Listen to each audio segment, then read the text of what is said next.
Jackson trying to escape and run for it, and he's got it and more. Lamar Jackson down the sideline. Will they give it to him? They will. Touchdown, Baltimore.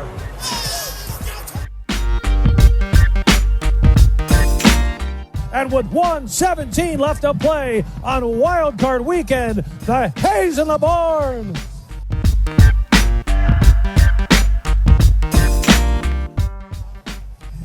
Oh my God! I wish you guys could. I wish we had a camera in here so you could see what we're doing. We're just a bunch of clowns in here. How much fun is that?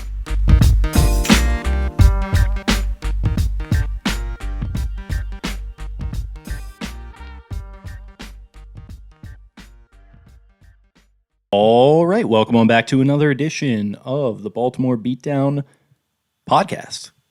It is Tuesday, April 13th. It's always a fun little delay of game type situation where I'm scrambling for my phone to get to the date and what date is next Tuesday going to be. I'm such a simpleton with math that I can't just think of it off the top of my head.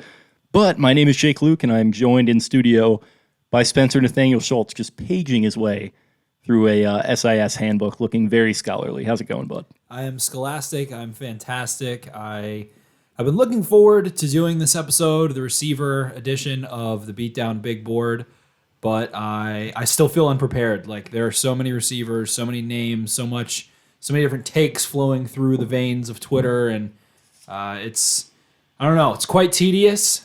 But I'm doing well. The weather's fantastic. The Masters are kicking right now. They have concluded by the time you're listening to this. Opening day was today as we are recording this one. We'll get into that stuff a little bit more so in the other episode, but doing quite well. A little scatterbrained with the receivers still, trying to make my way through it, but we'll try and work it out right now. Yeah, really sporty day in that regard. Shout out to Dish for getting into yet another fight with Masson, so I can't watch the Orioles right now, so I can only listen on 105.7 here and there, which is sick. Fuck you, Dish. Figure it out, and Masson too, for that matter. And the golf was on. I was working today. Got in that little kind of panic attacky stage where oh, receivers are coming up. I've been really plugged in on receivers. Watched a ton of them over the course of the draft process and going back into the year. But it seems like every day there's a new name that pops up, and it's oh, got to go watch this guy. Got to go watch that guy. And I spent a little bit of today catching up on some of those dudes, but I'm still not all the way there, man.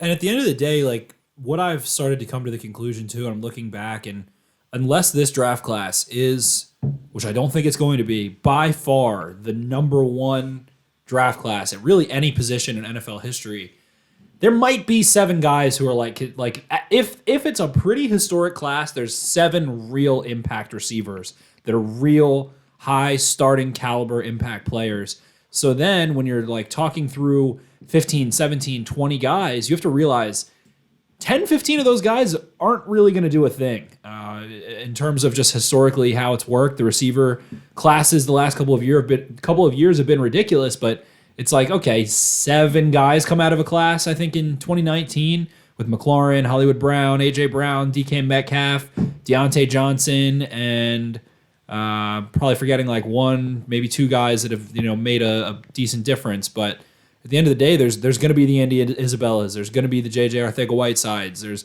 going to be guys that don't really pan out that well. And those guys still could make a difference later in their careers, veterans who figure it out in the slot or move teams and what have you. But it's just difficult knowing that of these guys, they're not all going to end up being 1,000-yard guys. They're not all going to end up being these impact players. So it's trying to weed through. And at the end of the day in this draft class, I think I'm starting to see a lot of wide receiver 3 types, really good rotational guys that can, make plays for you over the middle of the field and things like that. So I'm having some trouble splitting it up, but I'm getting there slowly but surely.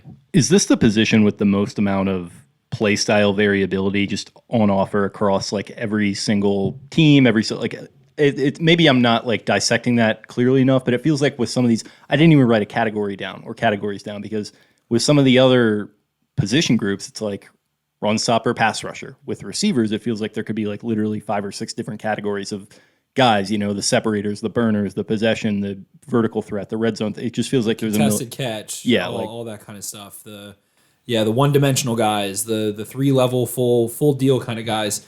There's a lot of different roles to fill. There's a lot of different routes to run. There's a lot of different systems to play in. There's a lot of, there's so much variability in terms of how many different kinds of releases you have and what kind of stems you run and all those different kinds of things. Are you a guy who blocks or not? Are you a guy who plays special teams or not? So it's definitely hard to really look at a whole class, especially a class that is so deep like this one, and again for like the third straight year, and then be like, all right, let's put it into two categories, and that's how we'll separate the guys. Like, no, there's tons of different guys that have different styles and would fit well in different areas. There are a lot of slot guys in this class, a lot of slot guys. And slot guys usually don't have super high value, so it's kind of tough to split up slot from non-slot. That's kind of the one thing I'll look at. And the difference is guys that are quicker than they are fast, maybe not quite as physical, and they understand, having a two-way go and being really quick in short areas versus being able to fight an elite. I mean, NFL cornerbacks, I think corners and running backs, those are some of the most elite athletes in the world. Cornerbacks, 6 foot, 190, 205, running 4.4, 4.3, 4.2, jumping out the gym, hitting, like everything that a cornerback does at the NFL level. They are spectacular athletes. So if you're going to play on the outside, they're going to try to pin you against the boundary. You have to be able to be physical enough. You have to be able to be savvy enough. You need to be able to play the chess, the strategio, the mind games with, things. I was looking at a guy like Thailand Wallace, who I like. One aspect of his game is on run plays away from him, he is stealing a release. He is dummy releasing. He is playing games, trying to set corners up with his releases on plays that are just run plays away from him where he doesn't even have to block. Things like that. There's so much nuance, and there's raw guys, Terrace Marshall Jr. There's just so many different things in between. So receiver is, I think that's why it's so polarizing, because it's really hard to label guys. It's really hard to put them in these categories and have expectations of them. And it feels like from system to system, they can have success or not. And it's really easy for guys to lose confidence in the NFL, it feels like, and kind of lose the steam of where they are, and especially draft position. Like N'Keal Harry shouldn't have been drafted in the first round, but he's probably going to get a lot of chances in the NFL because he was. And I feel like receiver is the number one position, maybe aside from quarterback, where if you're drafted high, you're going to get looks a lot for a long time. I think it was Bill Parcells who came up with the term satellite back, and he did kind of mean it as a little bit of a pejorative, as like this guy doesn't, have the kind of build to take on guys that are going to be tackling him. He's going to be sort of a periphery part of the offense. I feel like there's a little bit of a stigma still for some reason around slot. Do you kind of agree that that's still a little bit of an insult for a guy, or what is your kind of take on slot? Because you threw that out there. It's something I agree with, and it's something I'm curious about, because I feel like a lot of people I'm seeing are saying, oh, this guy's not a fit with the Ravens. We already have X amount of slot guys. They can't afford to draft this guy. I don't know if I totally see it that way. No, and the guy that I think of that comes to mind to punch that in the face, literally, is Jarvis Landry, who is an alpha male. He is a tough SOB. He hits. He's a physical player. Big headband guy, too. Shout out to you. Big headband guy. Jarvis Landry's sweet, man. I love Jarvis Landry. Me too. But he does his best work in the slot, and it's because he has that suddenness without speed, and you get mismatches there, and it's guys that can play against different types of defenders, and it speaks to their ability to work over the middle of the field as well and different things like that. But again, in space, are you going to be able to separate? That's the question for the boundary guys. Alone in space, are you going to be able to separate and or just be super physical or something of the sort that kind of has that trump card? And I think separation in space is what makes boundary receivers a little bit more special. And there's the quote-unquote Z's versus the X's, and that all gets mismatched. The same way that, like, Mike and Will on defense, is this guy Mike linebacker, Will linebacker? Well, guess what? If the tight end goes in motion, a lot of defenses are just going to let you be the Will when you were the Mike, or vice versa. So I think there's a little bit, especially the Ravens offense. Devin Duvernay played, I think, I'm going to be slightly off here, I think it was 190 snaps in the slot and 170 out wide. He was out wide a lot. He had some one-on-one looks a lot as well. So I think that Harbaugh was, or it was either Harbaugh or DeCosta was talking about how they like guys that can move all around. They don't like pegging a receiver to one exact role. The only one that really isn't playing the slot is Miles Boykin. And that's because they want him being that blocker out on the perimeter and being the bigger body and doing some things. But yeah, I think it's a little overhyped. But at the same time, it ends up being that way. A guy like Elijah Moore, I don't think he is just a slot guy. I think that he is being labeled as one. I think you look at his size a little bit and kind of assume that he can't get off press or something of the sort, but I see the exact opposite. I see him as someone that has a similar skill set to Antonio Brown, stylistically, especially with the ball in his hand. So I don't think it's always true to narrow guys and put guys in those boxes, but it's just filling different roles. Some teams ask their slot guys to be vertical. Tutu Atwell, a guy who can stick in the slot and he's going to be a burner. Hollywood Brown does it from the slot. Some guys, you're going to be Cole Beasley in Dallas or in Buffalo, just running nothing but 5, 6, 7-yard routes. It feels like a fit with Lamar Jackson too, who you don't want to compound too much on some of the issues that he has as a passer. He's definitely come along. He still has some, and I would say probably throwing deep outside is maybe one of them still to this point. Inconsistent. Yeah, exactly. So, just getting as many guys that can work the middle of the field. I don't know. I really don't hate that idea. And I'm of the opinion that the Ravens need good wide receivers, and you can't really be looking a gift horse in the mouth if one of these guys who's really good falls to you at a spot of value and you say, okay, well, slot guy can't really do that. Don't agree with that personally.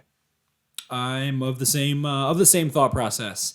I think that trying to overcompensate and have as many good receivers as you possibly can is a good idea. And I think that people kind of always look at this time of the year, and it's easy to look at teams in a vacuum. And of course, we can only speculate, who might get hurt, who might not, who has been hurt before. Some guys might play 5 straight seasons without missing a snap and then get hurt. For all we know, Deshaun Elliott might play the next 10 years without missing a snap. It happens. It's the luck of the draw in many ways. So it's difficult to speculate on. But God forbid, Devin Duvernay goes down, Hollywood Brown goes down. All of a sudden, it doesn't really matter if they can play slot or not. It matters, can they play football in the NFL? Do you have guys that can go catch passes?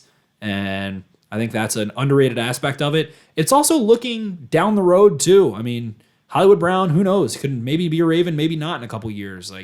Devin Duvernay, maybe not. It's you don't just want to look at what this guy's going to do in 2021. You want to look at the trajectory of how you're going to have them grow and where you think they'll be in 2 years, 3 years, 4 years as well.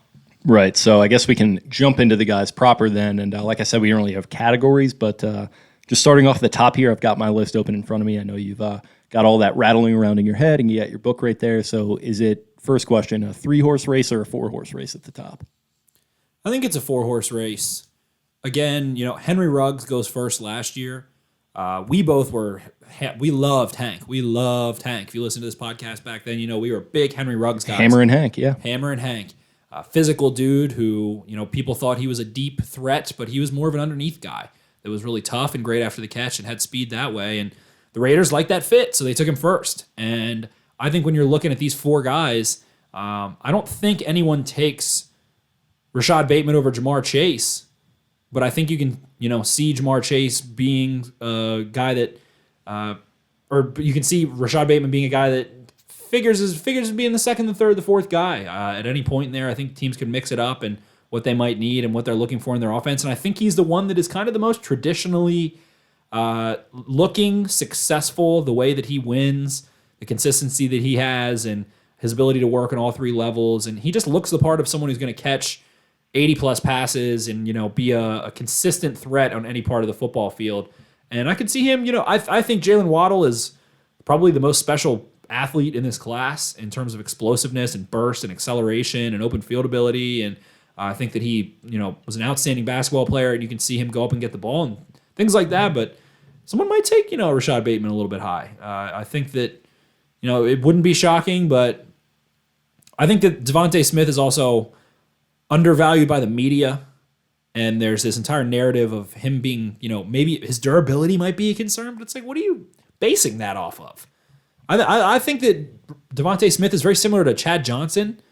I think he's a little stronger than Chad Johnson. I think he's incredibly fluid and separates like a madman and has incredible body control. He works contested catches. He's really freaking dangerous after the catch. No one talks about that, what he does after the catch. Very special after the catch, but it's hard. And I think last year was a good look in the eyes or slap in the face or whatever you want to call it, because everyone was like, oh, what are you, CeeDee Lamb's going top 9, Jerry Jeudy's gone by the 12th pick. Didn't really work out that way. And guess what? It's another stacked receiver class with a lot of depth, a lot of guys that can be a number 3, number 2 guy in the next 2 years. So it's not a deep interior defensive line class. There's not a ton of, linebackers. There's not a ton of great, this corner class is kind of weird. And we talk about how the Ravens undervalue the wide receiver position and how conversely every other team seems to overvalue it. We've been talking about that for years at this point. And, bubble is a little bit of an abstract term, but at what point is every team just kind of good at wide receiver? And guys are going to start to fall, really talented guys. And maybe they won't be devalued like a running back would, for example, but just by proxy of the draft only having so many spots to go around and so many teams having these guys, obviously there's still going to be a bit of a premium on them, but at what point are they just going to start maybe falling a little bit like we saw last year? Yeah, I think it definitely happens. I don't think, and you factor Kyle Pitts in there too, who is a tight end, but is going to be, a receiving weapon and is going to increase the passing game. And it's just hard to imagine with potentially 5 quarterbacks going. You want to throw Sewell in there, guys like Surtain and Horn, 2 very elite cornerbacks, and the prospect-wise, tape-wise, production-wise, all those kinds of things, age. God forbid a Micah Parsons who ran a 4.37 and hits like a brick shithouse. And, you start thinking about it. And then again, are 4 guys going to go in the top 12? That seems pretty tough to imagine. God forbid a Christian Darrisaw sneaks in, something like that. Or Elijah Vera Tucker sneaks down into 12 or 13 or somewhere around there. So I think it's just hard to be really sure that Pitts and Waddle and Chase and Smith are all going to be top 10, top 12 guys. And maybe it can happen. Vaz is very positive that is what is going to happen. I would rather, if I had to bet, I would be betting that, at least one of those guys makes it to 13, 14, 15 again. And I guess the obvious follow-up there is, at what point do you think, I guess probably not for us, but at what point do you think Eric DeCosta would realistically consider jumping up? It depends. I guess it depends on the guy, but pick whichever pick du jour. And my thing here is, where do the Ravens value De'Ami Brown and Terrace Marshall? And those are 2 guys I've had some trouble stacking. I can't really think of a good comp for Terrace Marshall, but the one that I've really been stuck on with De'Ami Brown is Nelson Aguilar and what he's been in the NFL. Really unique movement skills, able to stutter and create hesitation and fly down the field and maintain speed really well. Pretty tough guy. Tough, he is willing to hit in the run game and tough to bring down after the catch a little bit. And he's a pretty nuanced vertical threat. Terrace Marshall, very slender. Kind of reminds me of Miles Boykin in ways. Maybe that's just because I watch the Ravens more than most, but another, point forward type is why I think of that, a slenderish guy. And if you're happy with kind of those guys, or maybe an Elijah Moore, you don't feel the need to trade up at all, because I feel like it's impossible that Elijah Moore and Terrace Marshall and De'Ami Brown, 3 guys who can probably produce for you next year and have, pretty high ceilings, they're going to be there. One of them is going to be there at least. So I think it's tough to start really looking at the trade-up scenario there. And I think one of those guys, I think Bateman getting to 24, that might do the trick. Maybe, a Waddle to 18, they might start being all right, we're about to call 19, 20. But it feels like they don't want to trade up more than 6 picks at the end of the day. They always are oh, we were thinking about it, but I don't think they ever are going to pull that trigger. Yeah, it's just maybe it's just, and we've talked about this ad nauseum, and maybe I'm just being basic meathead fan, but it just feels like if Bateman starts to fall into the 20s, which feels like it has a realistic possibility of happening, just get on the phone and go get the fucking guy, at a certain point, just do it. I hadn't watched Bateman in a while. A while being a month and a half, maybe, or 2. And I was watching Marshall today, and I was I'm just going to go watch some Bateman again. And the dude just wins exactly where the Ravens need people to win right now. The ability to fight through contact inside, be able to be a perimeter threat, be able to. My favorite thing that he does is maintain speed through the catch.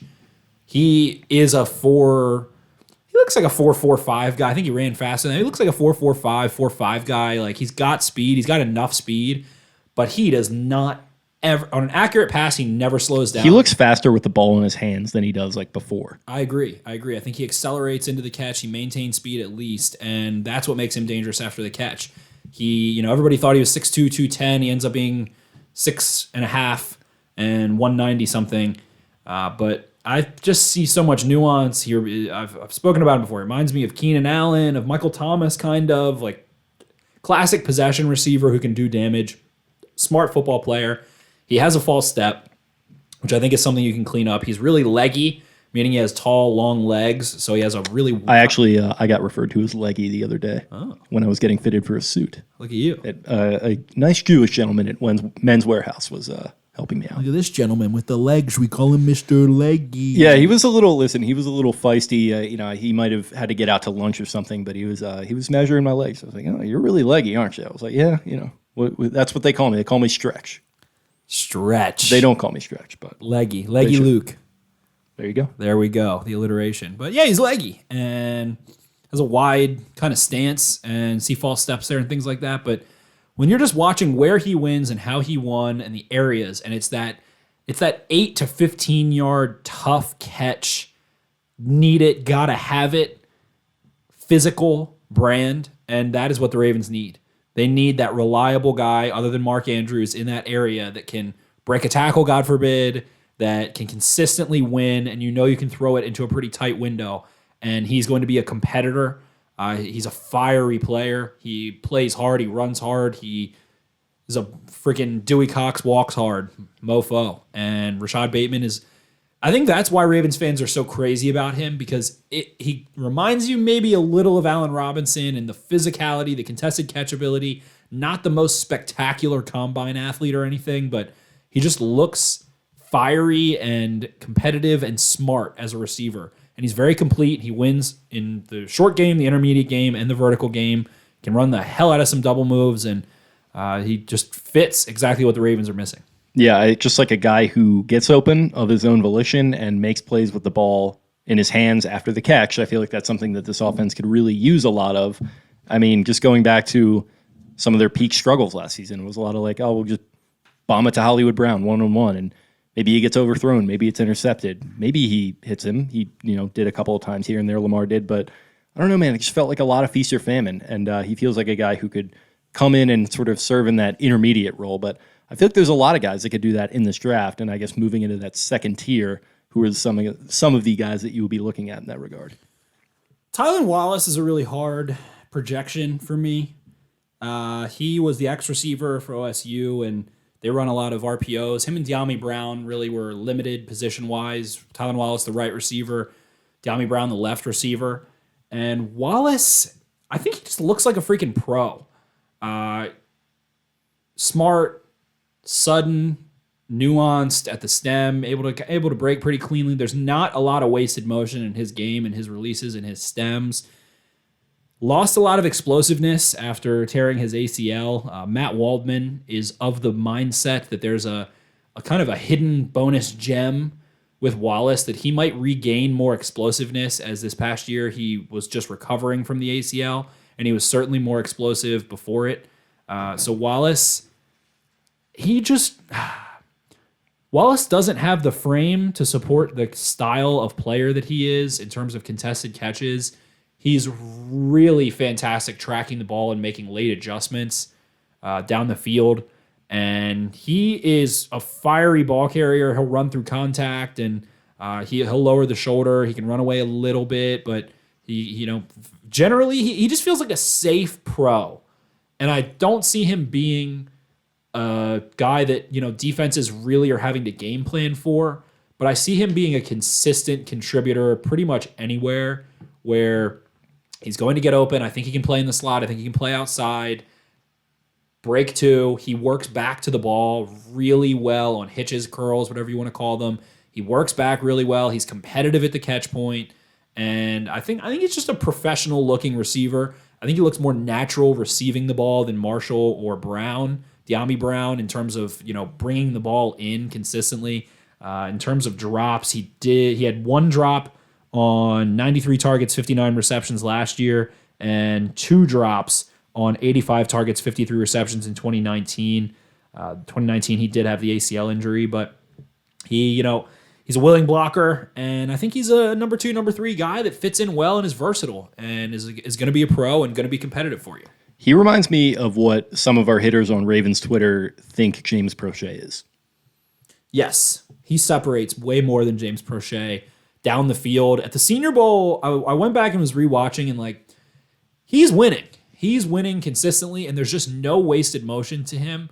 Definitely a little, I don't know. His RAS came in, and he didn't jump high or far, and he ran okay, had good speed, whatever. But I don't think. I think he is one of those players where you see him on film, and it's better than what he tested as. But his average distance to target in 2018 was 16.7 yards. He ends up having 1,491 yards that season. Tons of yards after the catch as well. Super physical, has some crazy weird highlights, and just a high effort player. But I agree with that statement. I think that Wallace is a little bit more of what you think James Prochet is in terms of contested catchability, plus being able to separate. Wallace is a guy that separates by a step or two at the most. He's not, he'll have a sluggo or something where he'll get somebody, but just very little wasted motion. And I think he's just a professional, and I think he's going to play in the league for a long time, unless I read a conspiracy theory about how his twin brother, who was a really good prospect as well, tore the same ACL that Thailand tore 3 times before he got to college, and Thailand tore that, and because they're twins, something, it was like some kooky doctor science, but it spooks me a little bit. I'm a little stitious.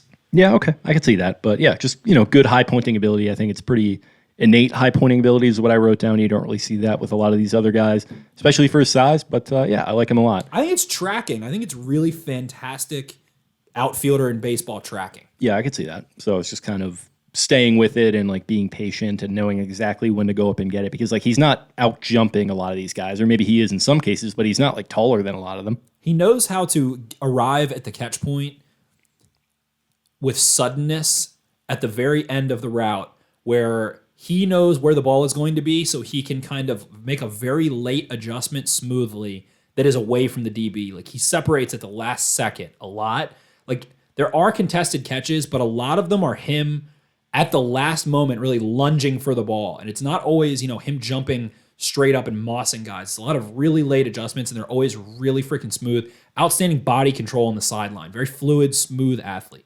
Yeah, okay. So who else we got here in this next tier? Dyami Brown, I mentioned.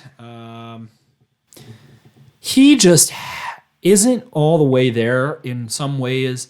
Like, he has some of the most beautiful setups. He was in Phil Longo's offense. He was playing the same role that DK Metcalf played, the left wide receiver, that runs like 3, 4, 5 routes a game at most. And the fact that Brown was only going to run 3, 4, or 5 routes, but he still is leaving guys with these sudden, subtle false steps and little hitches and throttling and then accelerating. And he's really good at making you think he's in 5th gear, but he's actually in 4th gear and then hitting 5th gear. Body control, like not a great sideline guy. I think he dropped 15 passes in the last 2 years. In 2019, he dropped 10 passes, I think SIS has here. And he's just not complete, but I think he's a weapon at the same time. Like, I don't feel the smoothness or the professionalism that I feel with Thailand Wallace, but I see more explosiveness. I see more downfield ability. Got underthrown a lot, had to come back for the ball. He did make some really awesome contested catches at times. Dropped a lot of passes. I think he's way tougher as a blocker than people give him credit for. I saw some really nasty reps from him. And tough to bring down. Like, he fights. He's a fighter. You can tell he's a competitor. And I think you can tell he's a competitor because of how hard he goes in those same routes. Like, it would be really easy for him to be in that offense and not give it 100% running a hitch every time. That's the other thing. He throttles down really well on hitches and curls. He can stop on a dime. And I saw multiple times DBs falling and slipping because they're in a back pedal, and he just pulls the e-brake and turns around for the ball, and they kind of face plant trying to get back to him. So he throttles really well. I think he has really good start-stop ability.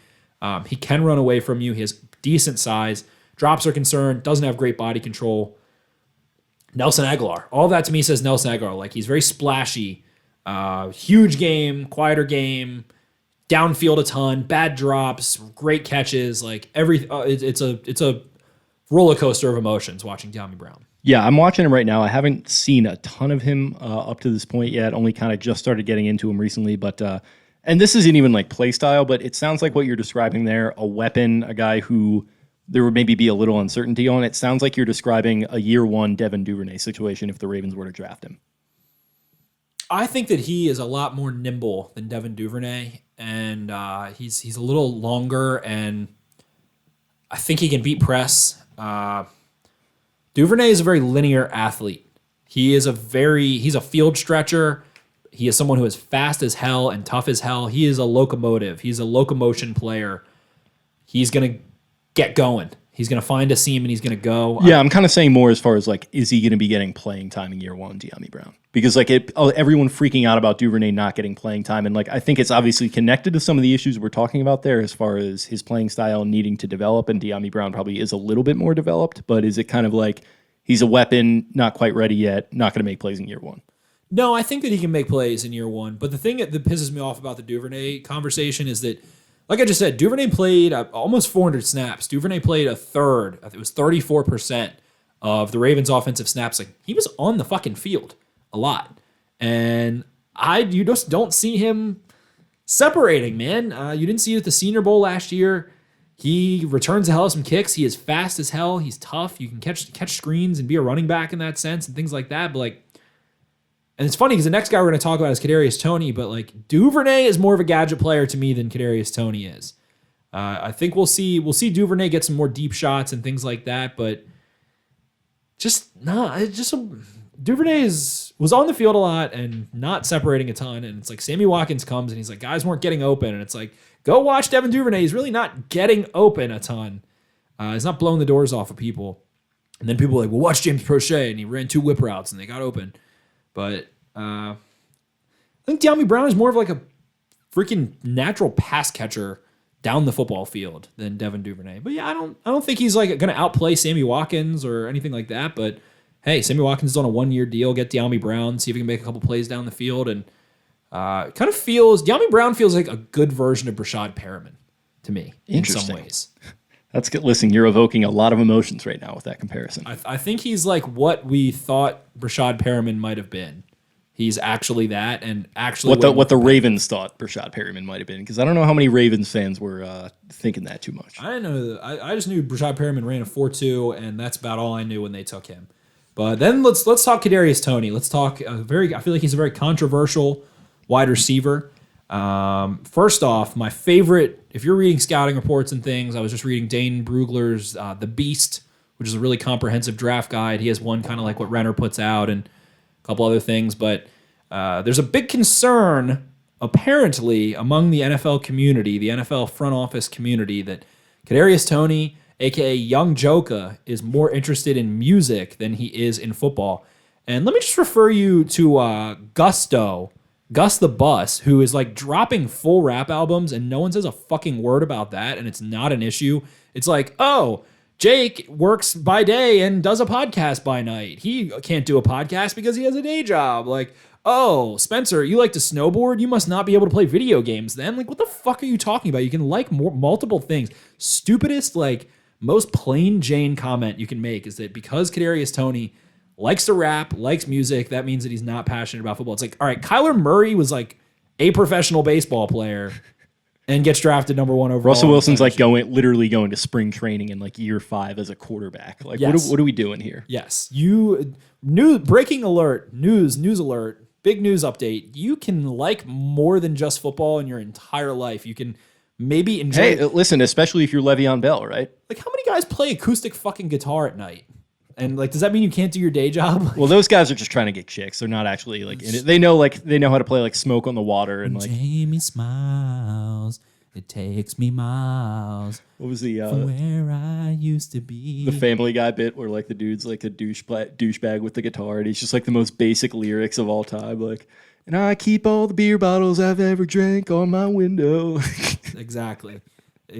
So if I have a feeling if it was Jeff Squarenrack or however the hell you say his name out of Notre Dame playing acoustic guitar, it would be like also into music. Like, it feels a little capital R there, racist. Because he's a rapper. Of course, yeah. Because he's a rapper, that means he's not interested in football. But if it was Hunter Long. No, if it was Creed Humphrey like doing Creed bits and like recording. Also, Cole Beasley, by the way, big time rapper. Exactly. Cole Beasley probably likes rap more than football.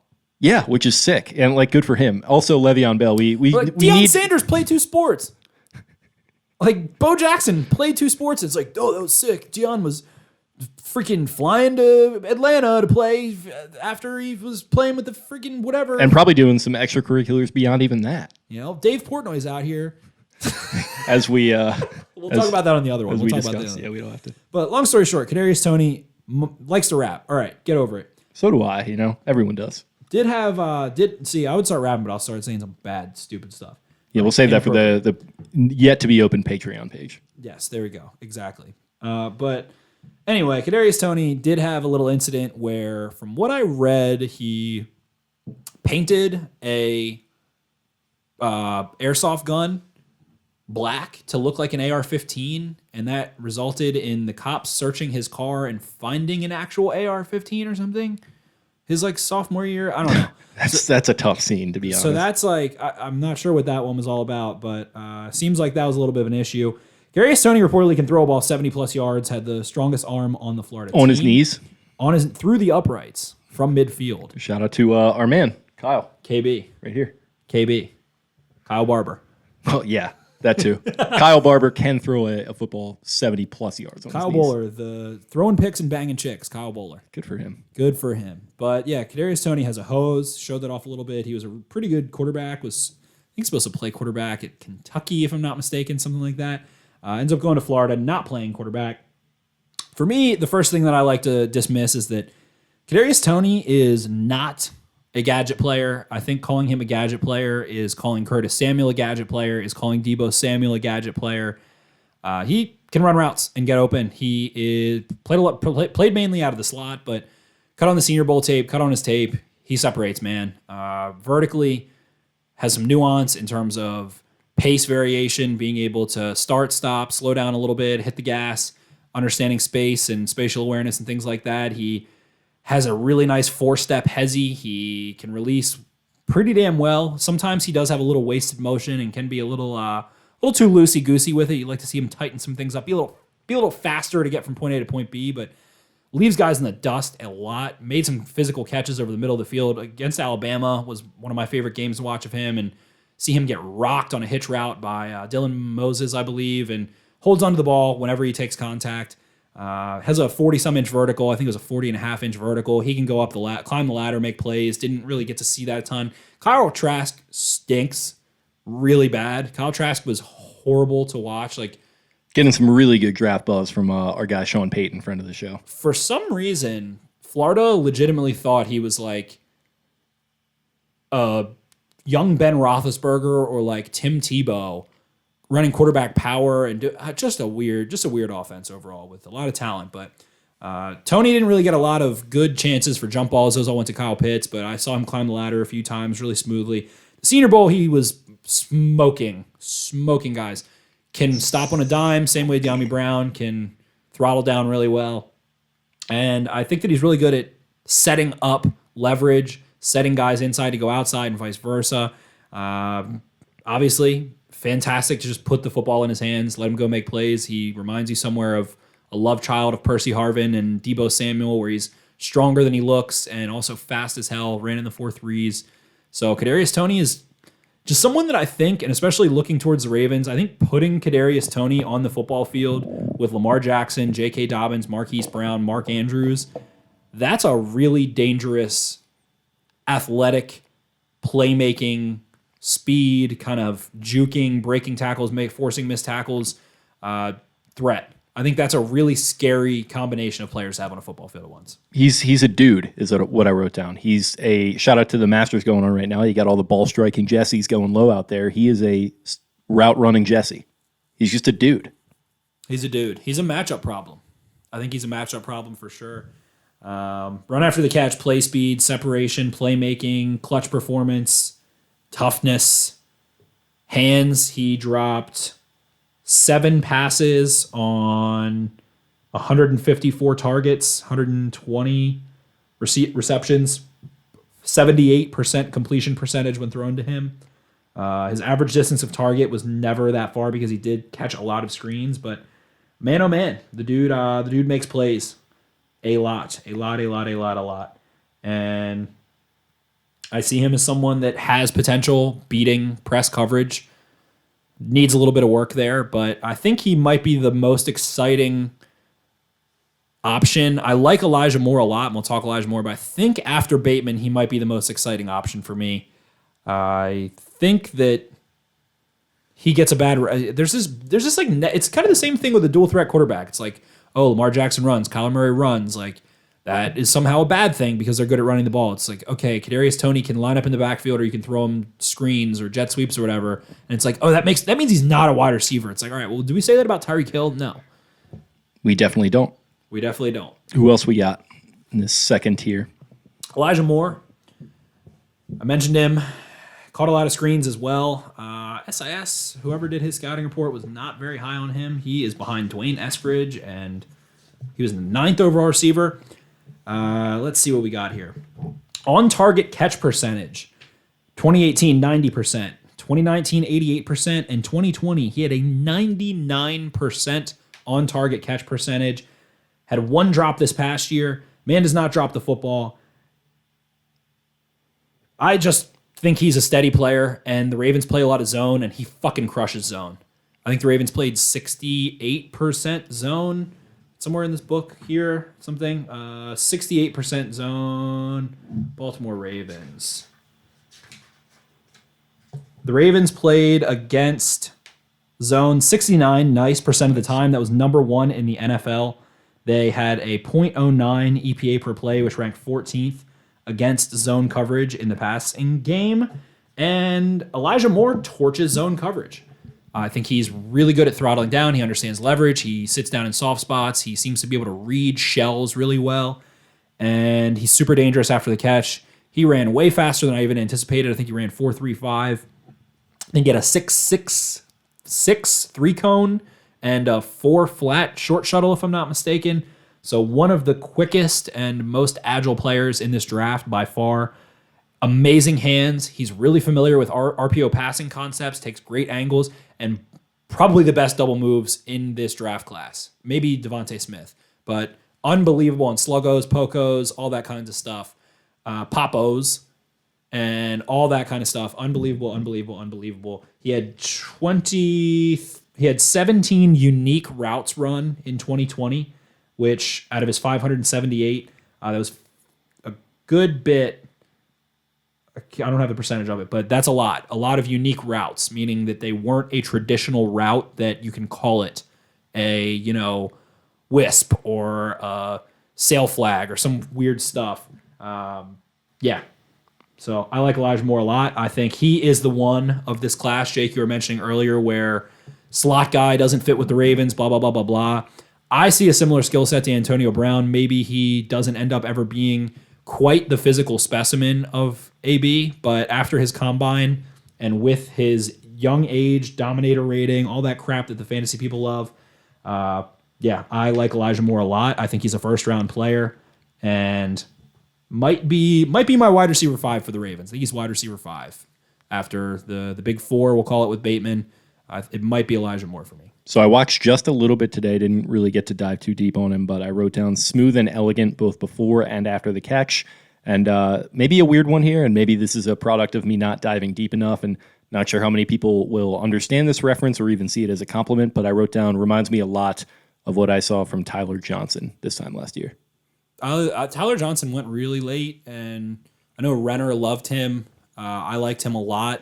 When you're watching Rashad Bateman 2019, you see him just being super tough and contested catches, taking Elijah Moore is a piece of metal. He reminds me of like Azeez Ojulari in this class. Like, it's way stronger and tougher than he should be. Takes shots, doesn't care. He has ultimate focus on making sure he looks that ball in and receives the football. Super professional. And he has some of that. I just think he has some of that freaking Ole Miss receiver juice. I think he has a little A.J. Brown, a little DK Metcalf in him. Like, after the catch, I think he's a playmaker, can return and do some different things. I think he's a really professional wide receiver. He is someone that I love for the Arizona Cardinals. If they can somehow put him on their football team, I think he complements DeAndre Hopkins crazy well. He is what they wanted Andy Isabella to be, but I like his fit on the Ravens as well quite a bit. Any other tier 3 Jessies or 2 Jessies? Who else are we looking at? I don't love Rondale Moore for the Ravens. I think he is gadgety. Probably a better weapon than Devin Duvernay, but I just don't love that hasn't been healthy. I could get behind him maybe with that 58th overall pick, but I don't want to touch him in the first round. Super spectacular athlete, just didn't stay on the field enough, and I don't know. I'm not a huge fan. Amon Ra, we'll call Amon Ra St. Brown a tier 2 guy.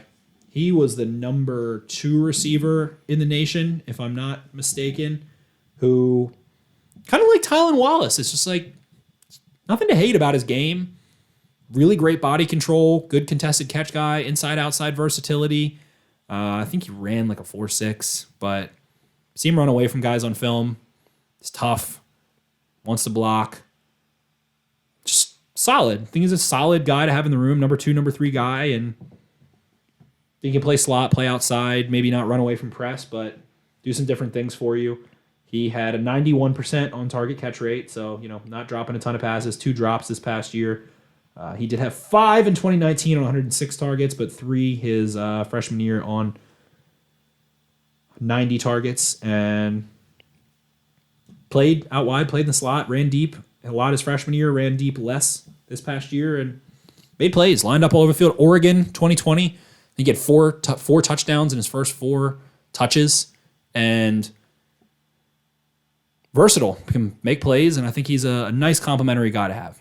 Cool. And I guess I don't know if we really totally touched on like Terrace Marshall, Nico Collins. Would these be some tier 2 guys for you as well? Terrace Marshall, to me, he's very fast. He's very long. He has sticky kind of hands, but he also drops the ball a lot. He kind of is just like gangly and still a little awkward, it feels like. Spindly was the word that I had. Spindly. I like that. I think that's a better adjective to describe it. Can run away. He can run away. If he catches the ball and has any kind of seam, he can certainly run away. Has a good catch radius. I think he has a really great catch radius deep. I think a lot of balls where Lamar Jackson doesn't put it exactly where he wants to, Terrace Marshall can get, but he gets bullied in the run game. He gets bullied off of his line. I think physical corners will have their way with him a lot, especially early on. I don't think he's very interested in run blocking. Can make some guys miss. He just really reminds me of Boykin in a lot of ways. I think he has more talent than Boykin and can maybe work with his back to the ball a little bit, but kind of square coming out of breaks and like against Missouri, Josh Bledsoe, a guy who's going to get drafted in this class, just broke on an out route because his was so kind of just clunky and he takes too many steps. Kind of reminds me of N'Keal Harry in that way where he takes too many steps in his stem and he's not really just pounding breaks and speeding up the process. So I think he's a traits receiver who... not a lot of tape either. Like, he didn't play this past year, right? He played this past year. He opted out after, I want to say, 7 games. He missed a year through, didn't he? Maybe I'm wrong. In 2018, he did not get much playing time.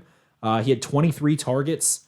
And then in 2019, I think he missed 3 or 4 games in that LSU national championship run. He had 67 targets, finished with 10 touchdowns.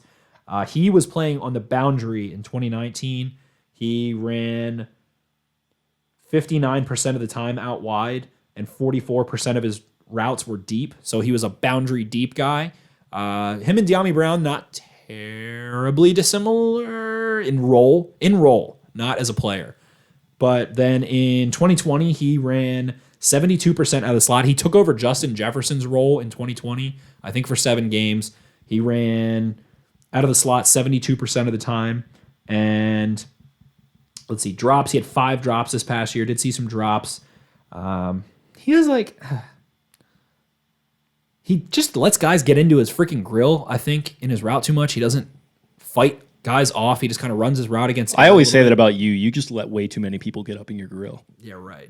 My breath is too stinky for that. Nobody's getting up in here. I just ate a bunch of nasty stuff. Oh, man. In SIS, Nathan Cooper did the report and put snatch ability as a strength. So Guy Ritchie would love him. Guy Ritchie would love him. Yes, he's got that snatch, baby. But we're doing a lot right now. we're doing a lot. I don't think the Ravens are a good fit for him. I don't know. He made some. I agree. No, I agree. I think he's really intriguing and like he'd be a great fit for an offense that would not need a lot from him right away. I think I don't like him that much, and he's going to go somewhere else. I think he's going to go to the right team and be really good, and then it's, haha, Spencer, you're an idiot. You didn't think he would be that good for the Ravens. I think that's what's going to happen. I want to say like the Chargers, I think would be a great fit for him. Or, who else? Fucking Chiefs, man. I was gonna say the Chiefs. Like you can just say the Chiefs for every single one of these. Guys. I think that's like the new Shanahan thing, where it's like Mac Jones' best fit is Kyle Shanahan, Justin Fields' best fit is Kyle Shanahan, Trey Lance's best fit is Kyle Shanahan's offense. Chiefs. Who else we got up in here? See if we can get a motherfucking scholarship. Bills. Oof. To replace John Brown. I think that's a good place for him. Runs a lot of digs. Runs a lot of crossers. Yeah. Bengals, I wouldn't hate back with Burrow. Okay. Yeah, but I just don't love his fit with the Ravens. I don't love it. All right. Tier 2. Anyone else? Tier 2, nobody else. Nobody else for me. All right. Damn. SIS had De'Ami Brown 15th. Jeez. Sad. Sad. So, I guess next tier. Tier 3 guys, kind of guys that don't have it all together. The first one for me, who is a hashtag my guy, is Cornell Powell. Guy that I've been on for quite some time. 6'1.5", 205 pounds, jacked, rocked up. I completely disagree with Daniel Jankelowski. Sorry, Dan. His assessment that Powell does not give more than he gives sufficient effort blocking in the run game. I do not say at all. I think he's a tone setter in the run game. Block strength was listed as a weakness. I disagree with that very much so. In the Ohio State game, he was shoving Sean Wade down on the first play of the game. Bullies guys. Cornell Powell had a very interesting story. He was a 4-star recruit in the state of North Carolina, I believe, and came in, never really found any playing time. I was looking at the wrong thing. Okay. Never really found any playing time. So obviously T. Higgins was there, Justin Ross, Deion Kane, now Raven. Who else has been there? Mike Williams, his freshman year, I think, was there.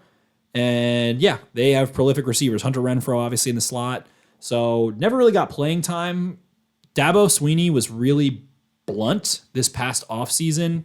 So back in 2020 before the season, about Powell being really inconsistent, I think, in practice and not, realizing when he wasn't bringing enough intensity. So obviously that raises a red flag a little bit. Powell's response was, number one, not to transfer. He did not transfer. So in 2016, he had 15 targets, 2017, 11 targets, 2019, 25 targets. I think he ended up getting redshirted at one point, 2017. After a couple games, they're like, you know what, we're just going to put you on ice, big boy. I like that he stuck in there and hung with Clemson. His comments were that Clemson was the place that he committed himself to. He felt had the most personal growth as a man and as a football player. That he, felt like it was the right place for him, and he gave them a commitment and wanted to make them proud for recruiting him and bringing him in and spending, time and money on him. So Powell responded by learning all 3 receiver positions. I think it was the H, the Z, and the X. And doesn't get a ton of run. I think the first 4 games he didn't have many targets. He ends up with 53 receptions, 882 yards, and 7 touchdowns. I think 6 of those came in the final 5 games, on only 3 drops. Big, strong, tracks the ball well, super physical, breaks tackles after the catch. I think that he is another guy that is physical over the middle of the field. I think he has double move ability. I think he can run those Corey Davis routes that smoke Marcus Peters, those inside-outside kind of Popo routes, or Popa routes, the post-corner. Poco, that's what we're looking for. Post-corner routes. So, I don't know, man. Go watch the Ohio State tape. He kept them in the game. He is a bully, physical, but he also has play speed. He can make tough catches. He does. I love him. The only question mark is, you're lathered up over this guy. I love him. I can feel it radiating. I have a second round grade on him. I think I'm higher on him than anyone I have seen in this entire draft process. It's just the production. That's all. I know the fantasy community hates the breakout age, and they want that to be an indicator, but it was just weird. I think he could have transferred very quickly and been a more successful player at like Pitt or Boston College, like, a tier down school in the, middling Power 5 school. And I think he just has juice. He is an excellent special teams player. He was a mega physical gunner. That's why I love Terry McLaurin, who I think I was also higher on than pretty much anyone. At the Senior Bowl, Cornell Powell looked damn good, separated pretty well, had a couple reps down by the goal line that weren't great. Sinks his weight well, but he's rocked up. He doesn't weigh as much as A.J. Brown, but he has a similar kind of build where it's like the big shoulder pads and like hits hard and runs away from people a little bit. I think he's physical off of press and then subtle in his stems. And I think that's a really, if I was a receiver and someone told me that, I'd be like, oh, thank you so much. That was a really sweet thing of you to say. So I like Cornell Powell a lot. If the Ravens don't want to go in the direction of receiver in the first round, the second round, and I think third round might be crazy, but who knows because of that production and what Swinney said, and maybe there's more to the story. But Powell, third round, fourth round, I think is outstanding value. I think that he can fit that X role where he's more physical than Boykin and gets to be behind Sami Watkins, who's kind of a similar build-ish, player-ish. Not really. Sami Watkins is really weird, but I think being behind Watkins a little bit would be good. He would be the guy that plays 20-30% of snaps like Duvernay did, like you mentioned earlier, Jake. And I think he could have a really nice role year 2, year 3, year 4, where he becomes a nice, physical, well-rounded receiver that can make plays. And contributes on special teams, a great gunner, and he returned. Another guy I didn't watch a ton of, I've got a couple highlights of him in front of me. Just the first, a word that comes to mind is he's just a pest. Like he's got the limbs just pumping all the time. He's just always kind of trying to wriggle his way out of stuff. He's got the great sellies going every time he scores. High effort, with the ball in his hands. He hits. He's physical. He breaks tackles. Competitor, man. I think he's a competitor. I like him a lot. Yeah, he's this is a really obscure reference, but he kind of reminds me of Joaquin Phoenix's character in The Master, who's just always getting into scuffles. Like he's just always, for some reason, like there's just like quiet periods in the movie, and he's just getting into these physical altercations with people. I would make that comparison for Cornell Powell. But if your player comparison is Joaquin Phoenix, I think you're doing a damn good job on the football field. Yeah, there's just all this like extreme. Unless you're specifically referencing her. Yeah, that's probably, let's maybe not do her, but if you're the Emperor in, what was that? Gladiator, yeah. Was that Gladiator? Yeah. Yeah, Russell Crowe. Yeah, okay. Yeah. So, yeah, there's that. There's Joker. Plethora of things to choose from with just the manic, erratic energy of Joaquin Phoenix, I think is a great comparison to be made. Lifetime vegan. Yeah, actually, he referenced that to a bizarre degree in his Oscar acceptance speech. It was all about it. All about saving them animals, baby. Good for him. Nico Collins, big boy, big-bodied, deep threat with raw athleticism. He is... this is the thing. Miles Boykin is a jump ball receiver. At Notre Dame, he was a jump ball receiver. He's this tall, vertical, combine freak, big, long arms, has this insane contested catch highlight against LSU in the final game of his career where he mosses, I think, Dante Jackson, who's the starting corner for the Panthers, who's very good or pretty good, and makes someone miss and sprints down the sideline for a touchdown. Lamar Jackson has not thrown one jump ball to Miles Boykin. I think he's thrown some to Mark Andrews. Like he's thrown a couple to Hollywood Brown. He just doesn't seem to like that. I don't think that's Lamar Jackson's style. Like Flacco was the ultimate flinger of go-get-it balls for guys he trusted. I don't think Lamar likes that, and I don't think it's efficient. So I don't hate that, but sometimes you just need to. And I think that's what everybody wanted Des Bryant to be, and people are kind of pretending like that's what Sammy Watkins is, but that's not what he is at all. He's not a huge contested catch guy. Nico Collins is a contested catch guy. He can get going deep. He can make some plays over the middle of the field. He ran a really good 3-cone, and I don't think he's stiff. I think he's kind of clumsy with his feet still. I don't think he knows how to throttle down properly yet. He had trouble really accelerating out of his releases at the Senior Bowl and then sitting back down. He does shield the ball well, but he can fucking dunk on people, man.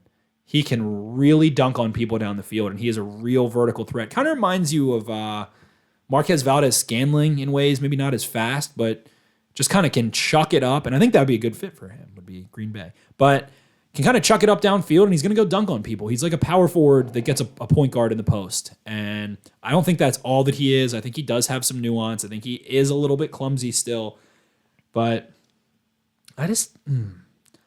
The Ravens need someone who can go line up in one-on-one against press, get 2 steps of separation in about 8 steps or 1 step, and then you can really count on to make contested catches.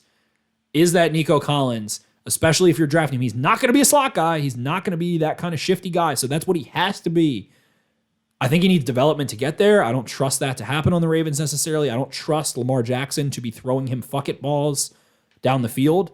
So I don't know, but I think there's a lot to work with in terms of competitiveness, in terms of stacking ability, in terms of sinking his hips more fluidly. I think that's something that's there, but he has good hands. He's a great tracker of the ball, and he's a willing blocker. And I think you could do a lot worse. I guess I could see that second round pick being him, but I don't know. Well, it depends on who's on the board. But Collins to me is just like not the fit with Lamar Jackson either. Yeah, I said he's a guy who would benefit from being around Hollywood Brown, Sami Watkins, and Mark Andrews.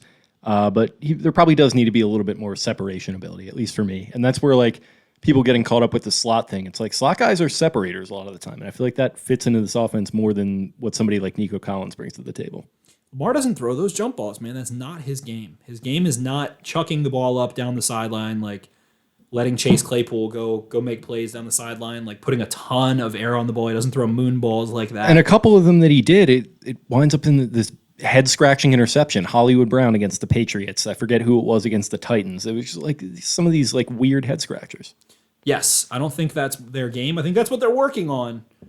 And they have been working on, but I don't know if that's ever, that might not ever be Lamar Jackson's game. And I think it could develop further, but in this passing offense, it feels like, and what I want to address as well is that Harbaugh did say, I can't remember the comments exactly word for word, but essentially that they built this historic run game and they didn't have the time last year to really put into the passing offense that they wanted to. And that time is now. I think with Keith Williams and T. Martin coming in, that is supported. They're looking for some outside-the-box answers to kick up this passing game and try to get that efficiency back on track, and maybe an uptick in volume just a little bit, especially in the middle of the schedule or down the stretch when they need to, and get that perimeter passing game going a little bit. But I just don't know that that's what I'm looking for exactly right now. And I think that secretly Yak is a bigger need than that in some ways. I think some pressure on guys that can catch a fucking slant and go to the house every once in a while, or flip the field on short throws every once in a while. I think Duvernay can do that a couple times for sure. And Sammy Watkins, here and there, I think he can do that still, and we'll see what happens with Sammy Watkins. I think a lot of us have tempered expectations with his health, and he had some interesting comments that you'll have heard on the previous podcast. We'll have talked about that, the one that came out before this one. So, all that stuff. But Nico Collins, he can run away a little bit, but I'm looking towards Cornell Powell. I'm looking towards Kadarius Tony. I'm looking towards Rashad Bateman. I'm looking towards even De'Ami Brown. And I think those are guys that are running away a little bit more. Even Tutu Atwell is like probably a clone of Hollywood in ways, but he's going to flip the field a little bit. I think that's what this offense is missing. And that's why it was so nice when Hollywood Brown started getting those quick targets and those little motion targets late in the season and making plays after the freaking catch. And I think that took this offense and put some air under their wings. And I don't know that Nico Collins is doing that. I think you basically have Miles Boykin already, and that's what you want Miles Boykin to be. And if Miles Boykin can't be Nico Collins, I don't think Nico Collins can be Nico Collins, because I don't think Lamar's going to throw him the jump balls. But maybe that has to do with what we've talked about with Boykin's head being up his ass at times. So I don't know. Tough fit. Other names I had written down here for this last tier: Tamorrion Terry, Daz Newsome. Tamorrion Terry is he's either going to be a Pro Bowler or not make a team. Yeah, he's a tough one. Like I wrote, got a ton of Miles Boykin vibes, both good and bad. He's fast. He runs away. He has yak ability. I don't love what I saw from him releasing against press. I think he doesn't quite know how to be as strong as he is, but he is explosive. He gets rerouted at the same time and tracks the ball well, and he is just like a human highlight reel, but not a human professional, consistent guy yet. He's a willing blocker, but maybe like he kind of overruns himself at times. He's I don't know, like just very violent kind of physical player. It's another Joaquin Phoenix comparison where he's just, but not in a good way. Like he's just flying all over the place, very unruly. Interesting watch. I don't know if I'm all about him for the Ravens though. I know some people are. Fantasy community loves Tamorrion Terry. Okay, interesting. But loves Tamorrion Terry. Yeah, really raw. Daz Newsome, I actually haven't really focused on much. That's your guy, so you take the reins on that one. So I said perfect, prototypical jitterbug slot receiver in terms of both build and play style, explodes off the line, and moves with a combination of suddenness and violence that would make you think he's way bigger than he is. Not the most refined route runner, but did enough from a technical perspective to get himself open. That includes getting physical with DBs, pushing off here and there, etc., which that could sound like a bad thing, but it's kind of a trick of the trade to know when to push off and not to. Violent after the catch, fights for yards, like every down is his last, an absolute spark plug type player in that respect. Experience returning punts, and last couple things here. Has a weird habit of getting flipped when he jumps to gain extra yards, something he may want to consider cleaning up when making the jump to the pros. He flips every time he touches the ball. It's sick. Like he gets turned over and like he literally, he flips forward. Like it's the funniest thing, and he's always got this like wild look in his eyes when he pops up and screams and celebrates. It's kind of Cornell Powell vibes. Very frenetic player. Yeah, exactly. I hope the NFL doesn't see him as another one of those like limited small slot guys because I think he could be sneaky, like a day 3 guy that's like maybe even making plays in year 1. I mean I've watched Carolina games and I've seen him make plays, and I think he's a guy that kind of flirts with being that last guy. Like I think he's like a more exciting James Prochet type, where he's like one of the last guys on the team, and then after a couple years, injuries occur and he finds his way on the field, and then it's like the Saints find these guys like Traquan Smith, like guys like that just kind of come out of nowhere every year for some really good team. So I kind of hope he goes to a really good team and like a couple injuries happen and he sneaks his way into the lineup here and there. I think he has juice as a returner as well. Energizer Bunny is kind of the vibe I get. Yeah. Damn it. I had someone in mind. I can't think of it now though as a comp for him, but Daz, his name's Daz, and he plays like his name is Daz. I think that's a good way to put it, too. Yeah, exactly. And listen, Newsome, a great last name. We all think that. Newsome is a great last name. Amara Rogers, T. Martin's son, 211 pounds, 5'9", another guy built like a running back. I think he is a better version of Devin Duvernay. Sorry, Devin Duvernay. I'm just curious, why are the last names different? Not judging in probably not married. Okay, fair enough. Probably took his mom's last name and maybe T... Didn't get married, something like that. Yeah, no judgment. I was just, I didn't know why. I assume that's why. Brick Shithouse, Jarvis Landry vibes. Faster than Jarvis Landry, more nimble than Devin Duvernay. I think with some similar speed, maybe not quite the top end speed of Devin Duvernay. Absolutely torched the Senior Bowl. Especially, so... Again, I've said it on this show before, but when you're watching Des Bryant's Instagram story and you see DBs getting lit up in one-on-one drills, that's because it's really hard to play one-on-one, and the receiver has all the benefit in the world. It's like playing one-on-one in basketball. Like, it's easier to win. But when you reduce guys down to the goal line reps where the ball's at the 10 or the 5, then the defenders, you see a lot more incompletions all of a sudden because the defenders have the boundaries to work with, and they know that they have that help of the back line and of the sideline and all that kind of stuff, so they can be more aggressive with inside leverage and things like that. That did not work trying to defend Amara Rogers. He lit guys up, very nimble, very subtle, strong. He is strong with the ball in his hands. He hurts people. He stiff-armed Jeremiah Owusu-Koramoah to the earth, crushed him, tough, breaks angles, super nimble. I think underrated, and even I'm looking here, it says inconsistent separation when I'm looking from Ronan Potts in the SIS handbook. I do not agree with that. I think that he can separate very well. His average distance to target, not very far downfield, 2.7, 5.9, 5.7, and 7 yards. So 7 yards this past year for 6.1. So was a slot guy, but he is so damn strong. I think he can be physical against press, and you don't have to just put him in the slot, but it'll probably take most of his reps there because that's where he works best. But I get Jarvis Landry vibes from him with a little more speed and a little bit less ball skills.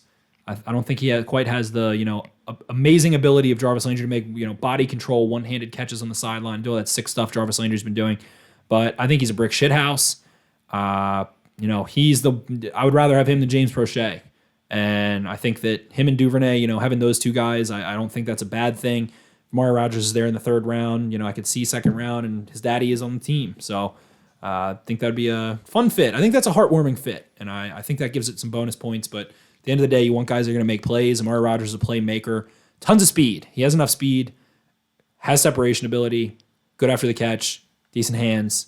Not going to be the Tony toe tap, nuanced receiver that's really beating guys and winning the way that Adam Thielen does with route variation or pace variation and subtleties and things like that. But another really strong guy. I think Mike Renner likes him a lot as a guy that could be a running back.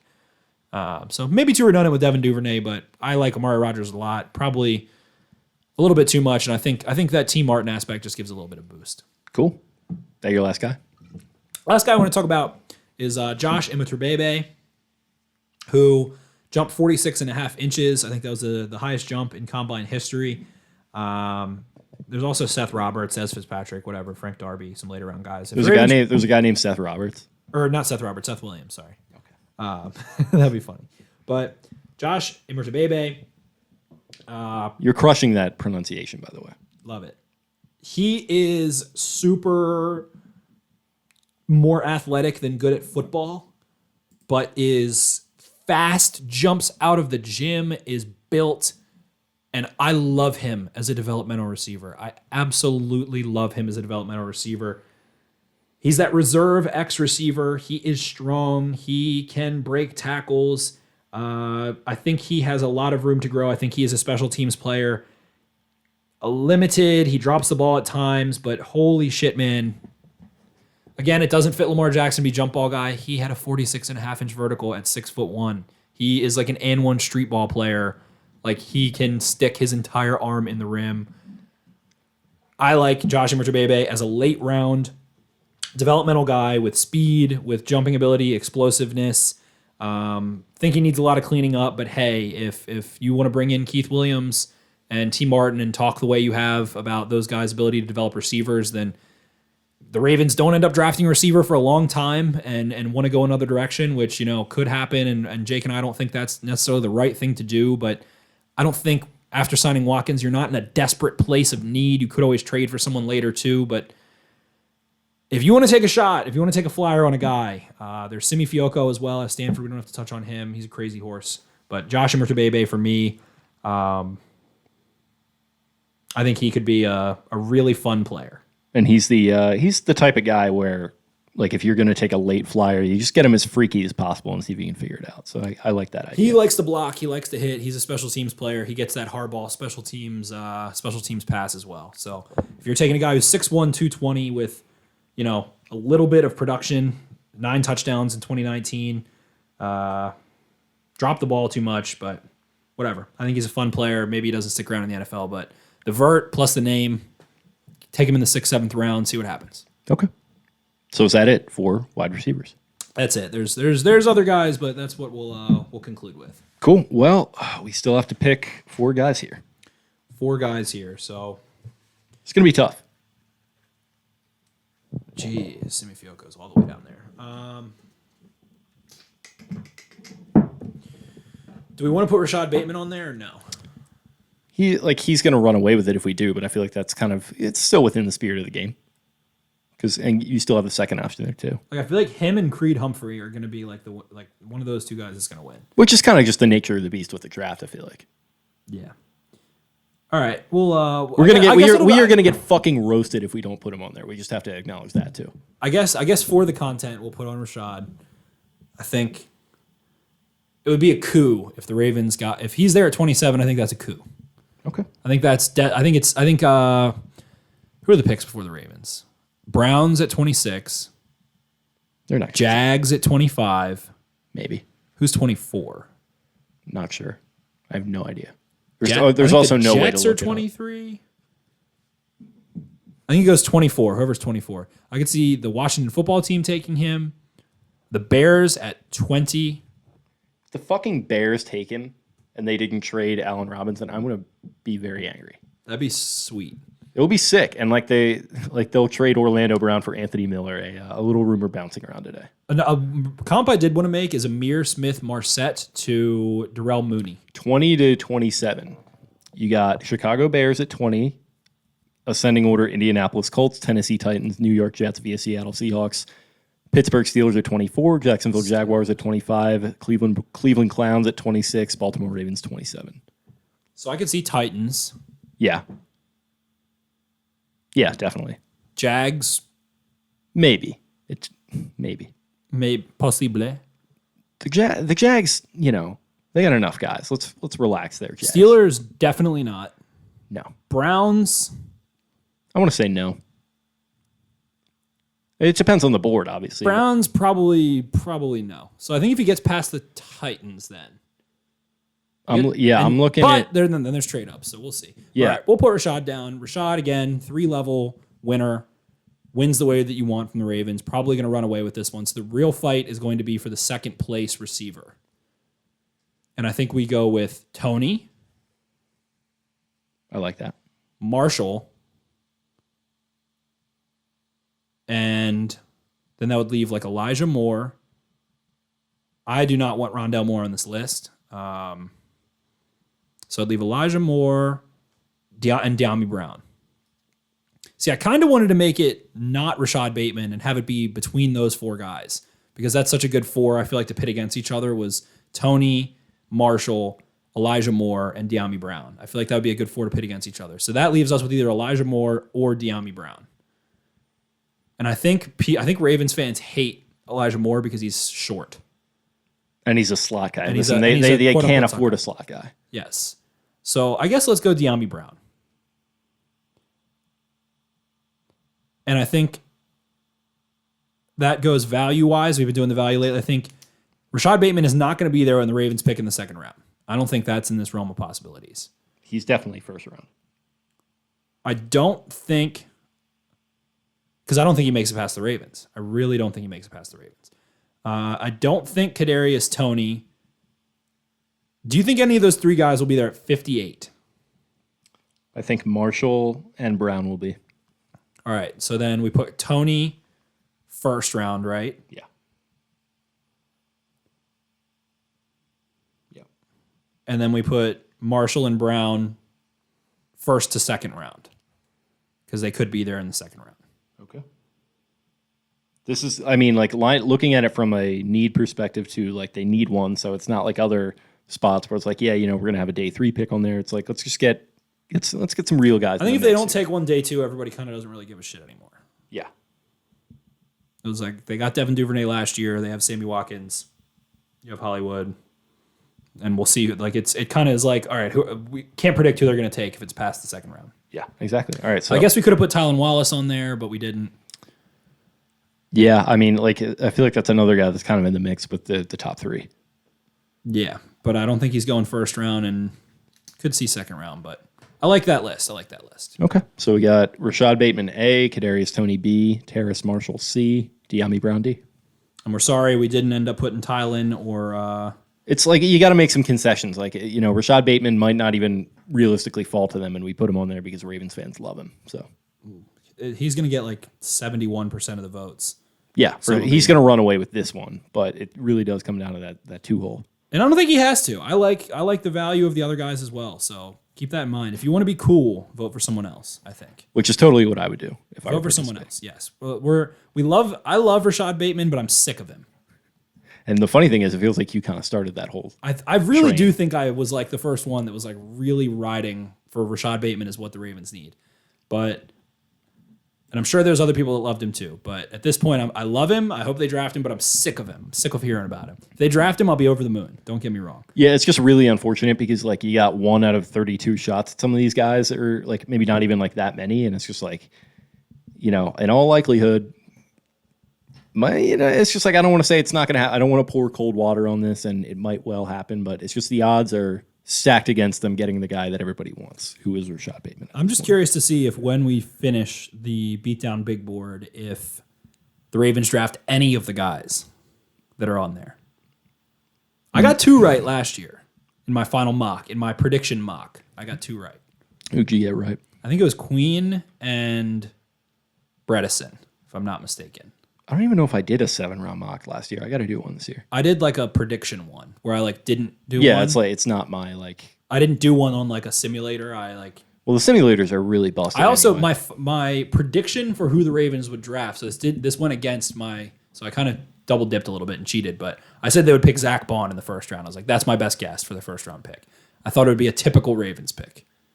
Yeah, I definitely. I think I was kind of on that train too, but. Yeah, my prediction for round 1 last year was Michael Pittman. I got kind of close. Didn't really work out. We love Michael Pittman. Might have been the better pick. This is a Michael Pittman podcast. It actually is. It actually is. So hopefully I'm having trouble overall establishing my guys in this class. There's so many dudes, and I think that means I don't like this draft class though. Interesting. I don't think I like this draft class. I kind of do. I feel like it's very deep. That's what they say, but I like. So the guys, my guys that I know right now: William Bradley King, Rashad Bateman. I really like. I don't want to say like obviously I love Creed Humphrey and like guys like that, but usually I have like some 3rd-round guys that I think are way better than most people realize, and I just really don't have them this year. Yeah, you get a little bit deeper with it than me on some of these positions, especially. So don't let me speak for you, but I do like a lot of the guys that are potentially. Who are you loving right now? Who do you love? Man, Jenkins from Oklahoma State, I like a lot. A couple of the tackles, Vera Tucker, I like. Jenkins is a beast. I feel like those guys are going to be in the mix for the Ravens. I like a lot of these receivers that we've talked about. Tony, I think, is probably my guy amongst them. Like some of these tight ends we watched. I like Brevin Jordan a ton. Hunter Long is Hunter my guy Long, for me. yeah, I like him. But Brevin Jordan. Brevin Jordan, you love. He would be my guy for the tight ends. You love Brevin Jordan. I do. There's safety felt like kind of deep. That dude Washington from Ardarius. Yeah, Ardarius Washington. I liked. He might not be what they need, but I liked him as a player. Just kind of an underrated type guy.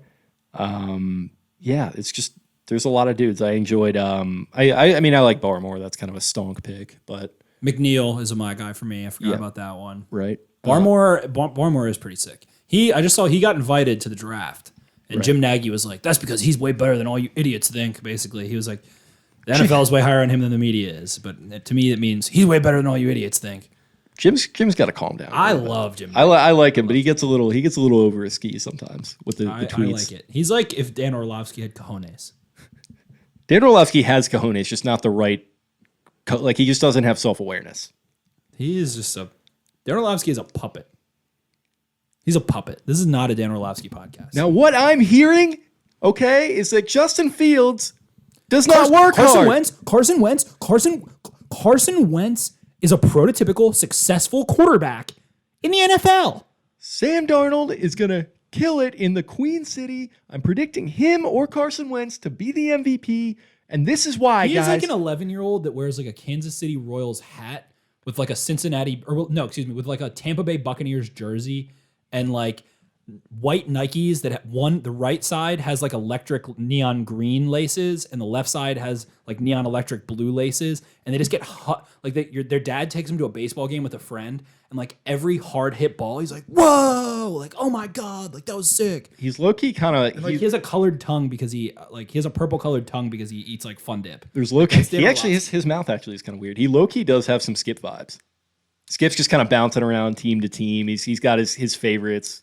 My New England Patriots, my Dallas Cowboys. Dan Orlovsky, I just mean he reminds me of like an 11-year-old like big time sports fan. Like his haircut really does not help him in that regard either. I think he's trying to pull off like the hip cool. He's trying to be like a hot dad lately. Like he's been getting the fade a little bit and stuff, but like fades are out, man. Fades. Yeah, fades are. We're going to butt cuts and long hair. It's a roaring 20s, baby. It's a roaring 20s. It really is starting to change a little bit. But yeah, that was our segment on Dan Orlovsky. All right, we've devolved.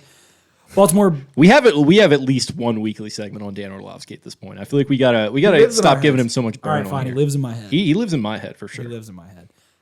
We love you, Dan. You fucking asshole. Well, we actually don't love him because we were supposed to have him on the podcast like 2 years ago. And I he forgot ducked out about on that. us. Yeah. I always forget about that. Yeah. He really big leagued That was us. before he even was on like SportsCenter and all this He shit. big leagued us and lives in our heads rent free. Come on the podcast, Dan. You fuck. You fucking coward. Love you, Dan. Hate you. Hate you, Dan. He should be great. Like that's the thing about it. Yes, he has so much potential. He just doesn't live up to expectations. Like he's the 11-year-old sports fan hype beast. He gets cut from like club lacrosse. Like he doesn't make the club lacrosse. He was basically Mighty Ducks Game Changers on Disney Plus right now. Sounds like you're describing what Matty B's like life is right now. Matty B. Yeah, Matty B raps. You remember him? Matty B raps. The young white rapper kid that was all over YouTube like 5-10 years ago. I don't remember. And now he's like playing high school football in like Houston or something. And it's just like really weird because he was like a YouTube rapper in like 2010. No, I don't remember that. Yeah, that's a deep internet cut, so I don't blame you for that. But yeah, shout out Matty B. I'd recommend you not get in there. He's in the Houston rap scene, Houston football scene. Yeah, something I don't So know. he was like a 10-year-old rapper. Yeah, his parents were like trying to make him Bieber, and it didn't quite work out. I think that's starting to hit a note. But anyway, Beatdown, Big Board, Rashad Bateman, Kadarius Tony, Terrace Marshall, De'Ami Brown, come on down. Draft a receiver, Ravens. Dan Orlovsky, come on the podcast, you coward. Eric DaCosta, draft a receiver, you coward. Just send Baltimore into hype beast central. Draft Just someone do in it. the I first wanna like be dyeing my hair weird colors and getting like the Jerry curl with like the shaved sides and like wearing earrings and like doing the fade and like wearing the I want to get you know what's AirPods coming back is like Thunderbolt earrings, like dangly ones. Yeah. DK Metcalf is in on that. Yeah, some guys will do the crucifix. Shout out to the J Man. So yeah, I want to wear Yeezys. I want to wear joggers with them. I want to like wear really oversized parkas and like a total Ricky Fowler flat brim. I guess I'm kind of wearing one right now, but you know, I want to get into that. No, so. you have like yours is like This is a panel hat, so this is like a little more vintage style, but yeah. something that like. is pretty fresh, honestly. Thanks, man. I appreciate it. I like that. Shout out to Metalwood Studio in Los Angeles, California. Is that the episode? That's the episode. Send us home. Hour and a half, man. That was quite extensive. That was receivers. That was receivers. That was. I hope it lived up to the.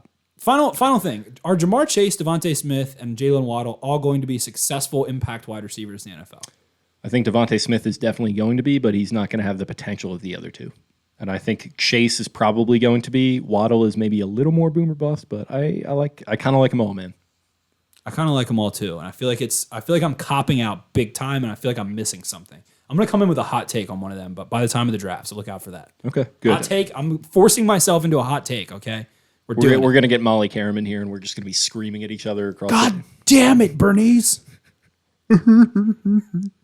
That's another deep cut there for you Vince Vaughn fans out there. But appreciate everyone tuning in to this extra lengthy Tuesday episode here of the Beatdown Big Boards. We're getting close to the end. We saved one of the best for last here, so really hope you enjoyed our deep dive on receivers, and hope you go vote on the options that we've laid out for you here. Rashad Bateman, Cadarius Tony, Terrace Marshall, and De'Ami Brown on Twitter at Podcast Beatdown. That's where you can find our show's content on Twitter. You can find me at Jake Luke. That is LOUQUE. Spencer is at Ravens4Dummies. That's the number 4 in the middle. Check out our main account at Be More Beatdown. Starting to get a little more active there, having some fun on that. And check us out on IG at Baltimore_Beatdown, and go to YouTube at Baltimore Beatdown for video episodes. Hit us up on iTunes, give us those 5-star ratings and reviews, and like us, do whatever else on the other platforms like Spotify. And in the meantime, we will talk to you guys again later in the week. Really appreciate everyone tuning in, and you guys have yourselves a great week until then. Call your parents, tell them you love them. Thea. Arrivederci.